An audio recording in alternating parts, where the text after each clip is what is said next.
channel, and in today's video is going to be this look I created using the I Think I Love You palette from COLOURPOP. And if my voice sounds a little low, it's because I have cold and cough and I can't really shout. But yeah, this is going to be one of the staple palettes in my vanity, because most of the shades in this palette are like everyday kind of shades, the browns, the dark browns. So these are the shades which I would use every single day. There are in total 12 shadows, and each shadow has 0.85 gram. 0.85 gram is a decent amount. I would say a decent quantity, and $16 guys, $16. Honestly, this is not a sponsored video, but COLOURPOP has been killing it with this latest launches. I am drooling over each and every palette. I really like that they have 4 matte shades, because this one shade could be used base color for pale people. This is the second shade, the Blair shade could be used for me as a transition shade. So there are different sorts of mattes as transition shades, which I really love, because I like having my eyeshadow with transition colors. It just gives me the eyeshadow a good proper lifted look. If you want to see the look which I created, then please keep on watching.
On this palette would be there is a bit of kickback and fallout.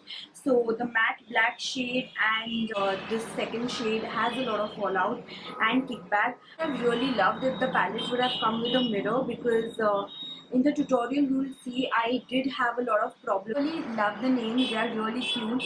COLOURPOP any which ways is really known for cute things. All their palettes and everything is super cute and affordable. So I really love this palette, and even the name is so cute. I Think I Love You.